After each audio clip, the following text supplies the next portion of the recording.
اور ایک سرائی دھری ہوئی ہے، سو وہ روٹی کھاتا ہے، پانی پیتا ہے، پھر لیٹ جاتا ہے، فرشتہ پھر آتا ہے، پھر وہ جناب روٹی پانی کھاتا ہے اور اس کو قوت آتی ہے، اور پھر وہ 40 دن اور 40 رات کا سفر کر کے خدا کے پہاڑ حورب تک جاتا ہے، وہاں ایک غار میں جا کے چھپ جاتا ہے۔ اب پھر ایلیا چھپ گیا ہے، ایلیا سامنے نہیں آ رہا، ایلیا ڈرا ہوا ہے۔ وہ ایلیا جس نے دعا کی اور آسمان بند ہو گیا، اور جس نے پھر دعا کی تو جناب آسمان کھل گیا، وہ ایلیا جو آسمان سے آگ منگوا لیتا ہے، وہ ایلیا جناب جو کریت کے نالا کے پاس خدا کے حکم کی تابع داری کرتا ہے، وہ ایلیا جس کے لیے کوے روٹی اور پانی لے کر آتے ہیں، وہ ایلیا جو بیوہ کے گھر میں راشن کی کمی نہیں ہونے دیتا۔ اب ایلیا یہاں پر تھوڑا سا بے بس اور مایوس سا نظر آتا ہے۔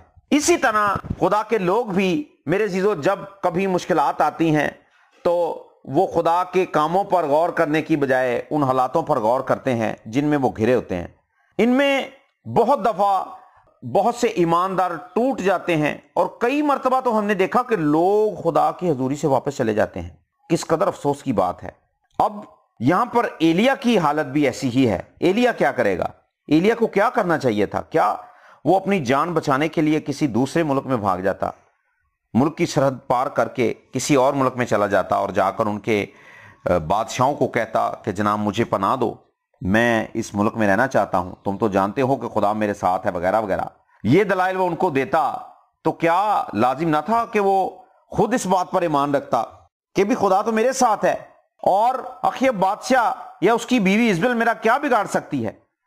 لیکن وہ ڈرا، وہ ڈر گیا کہ اس نے تو نبیوں کو قتل کر دیا، مار دیا، اور اسرائیل ہے کہ وہ جناب خدا کے عہد کو ترک پہ ترک کرتا چلا جا رہا ہے، اور جو مذبح بنا دیے گئے جس پر خدا نے اپنی آنکھ کو نازل کیا، اپنی قدرت کو ظاہر کیا، انہوں نے پھر وہ مذبح ڈھانا شروع کر دیے اور نبیوں کو تلوار سے قتل کرنا شروع کر دیا۔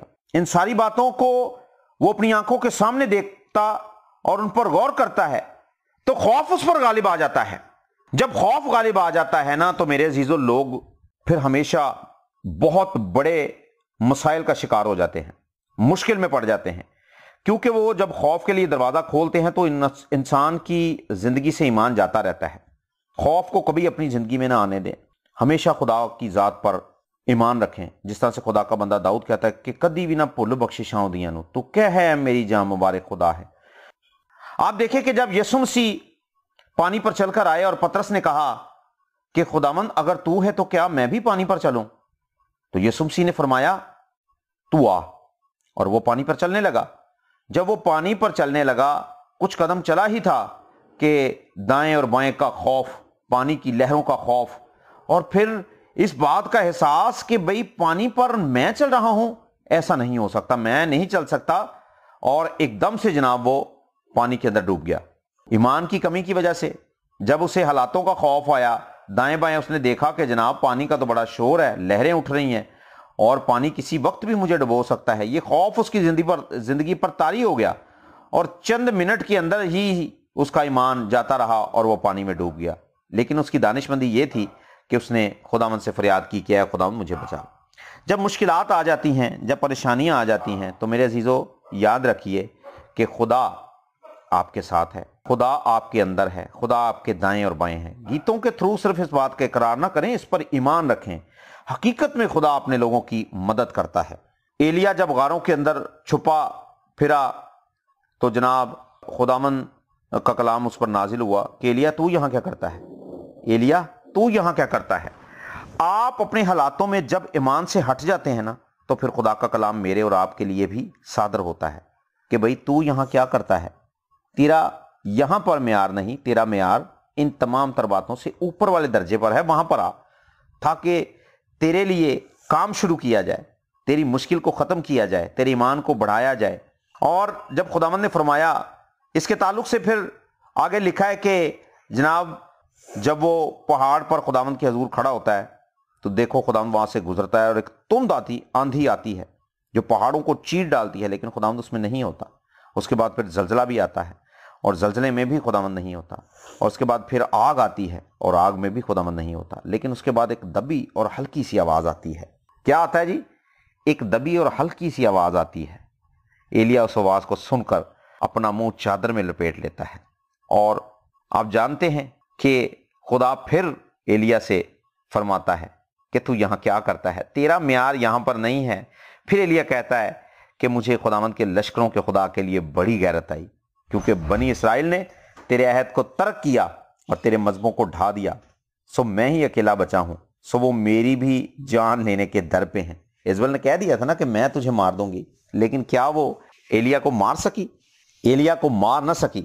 خدا نے کیا کیا؟ پھر خداوند نے اپنی قدرت کو ظاہر کیا، ایلیا کو تسلی دی، حوصلہ دیا کہ میں تیرے ساتھ ہوں۔ جب ایلیا کو اس بات کا یقین ہوا کہ خدا نے مجھے چھوڑا نہیں اور ایزبل اور اخیب بادشاہ میرا کچھ بھی بگاڑ نہیں سکتے، وہ پھر سے کھڑا ہو گیا۔ آپ اس بات کا یقین کر لیں کہ آپ جن حالاتوں کے اندر پھنسے ہوئے ہیں وہ حالات آپ کا کچھ نہیں بگاڑ سکتے، کچھ بھی نہیں بگاڑ سکتے۔ آپ اس بات پر پورا یقین رکھ لیں، یہ بڑی ہی سنجیدہ بات ہے۔ میں اور آپ کب ٹوٹتے ہیں؟ جب ہم خدا کی ذات پر ایمان نہیں رکھتے، ہم حالاتوں پر ایمان رکھتے ہیں، ہم جناب لوگوں پر ایمان رکھتے ہیں، ہم ان معاملات پر اور غور کرنا شروع کر دیتے ہیں جو ہمارے گھر کے اندر پیدا ہونا شروع ہوتی ہے یا ہماری زندگیوں کے اندر ہونا شروع ہو جاتی ہے۔ کبھی بیٹے کا غم، کبھی بیٹی کا غم، کبھی باپ کا غم، کبھی ماں کا غم۔ یہ غم کیوں کر لیے پھریں ہم؟ ہمیں تو خداوند کے حضور اس جگہ پر کھڑا ہونا چاہیے جہاں پر کھڑے ہو کر آپ حکم دیں اور وہ تمام تر باتیں درست ہو جائیں، ترتیب میں آ جائیں، اور جیسا آپ کہیں ویسا ہو جائے۔ اس بات کا تو ایمان رکھنا ہوگا ایماندار ہوتے ہوئے۔ اگر ہم اس بات کا یقین نہیں کریں گے تو پھر خدا ہمیں بھی یہی سوال کرے گا جس طرح ایلیا کو خداوند نے کہا کہ تو کہاں ہے، تو یہاں کیا کرتا ہے؟ بھی تیرا یہاں پہ کوئی کام ہی نہیں ہے، تو وہاں آ کر کھڑا ہو گیا جہاں پر تیرا کوئی کام نہیں ہے۔ ہم کبھی کبھی جناب ایمان کے دائرے سے نکل کر بے ایمانی کے ہاتھے میں چلے جاتے ہیں، اور خدا کو یہ بات پسند نہیں، اور جب خدا کو جو کچھ پسند نہیں جب ہم وہ کرتے ہیں تو پھر ہم اپنے آپ کو کسی مشکل میں ڈال لیتے ہیں۔ میرے عزیزو، خداوند نے آپ کے لیے بہت سے مددگار ٹھہرائے ہوئے ہیں۔ ایماندار لوگوں کو صبر کرنا ہوگا، ایماندار لوگوں کو ایلیا کی طرح خوف نہیں کرنا ہوگا، ایماندار لوگوں کو اس خوشی کو کبھی بھی بھولنا نہیں جو خوشی خداوند نے آپ کو مہیا کی ہے۔ ایلیا جناب کسی حد تک مایوس ہو چکا تھا کہ اب میرا کیا ہوگا، اور پھر آپ کو پتا ہے کہ خدا نے خاموشی کے ساتھ بڑی مدھم آواز سے ایلیا کو پکارا، اور ایلیا سمجھ گیا کہ خدا آ گیا ہے۔ ان حالاتوں کے اندر جب طوفان ہو، گرجتی ہوئی آوازیں ہوں، جب زلزلے آتے ہوں، جب مشکلات ہوں، اور جناب جب دکھوں کی آندیاں اور مصیبتوں کی آندیاں آپ کی زندگی میں چل رہی ہوں، تو کبھی آپ کو وہ مدھم سی آواز سنائی دی ہے جو خدا کی آواز ہے؟ ہم نے شاید اپنے کانوں کو یا اپنے آپ کو اس آواز کو سننے کے لیے تیار ہی نہیں کیا۔ خدا آپ سے کلام کرنا چاہتا ہے، خدا آپ کی مدد کرنا چاہتا ہے۔ آپ خدا کے ساتھ اپنی رفاقت کو برقرار رکھیے، اپنے آپ کو اکیلا محسوس مت کیجیے۔ خدا آپ کی ہمت ہے، خدا آپ کی طاقت ہے۔ الیشا ایلیا کا مددگار ٹھہرا، اور دونوں دوست جناب مل کر پھر خدمت کرنے لگے، اور آپ کو پتا ہے کہ پھر ایلیا دوبارہ جب لوگوں کے سامنے آیا تو پھر وہ جناب مرد خدا ہی کی صورت میں لوگوں کے سامنے آیا، ڈرا ہوا، تھکا ہوا، ٹوٹا ہوا نہیں۔ آپ یقیناً اپنی زندگی کے ان تمام معاملات میں شاید اس زندگی کا بوجھ اٹھاتے اٹھاتے تھک گئے ہوں، لیکن حقیقت یہ ہے کہ یہ بوجھ خداوند کی طرف سے آپ کو ملا ہے۔ یسوع مسیح نے نہ فرمایا کہ میرا جوا ہلکا اور ملائم ہے؟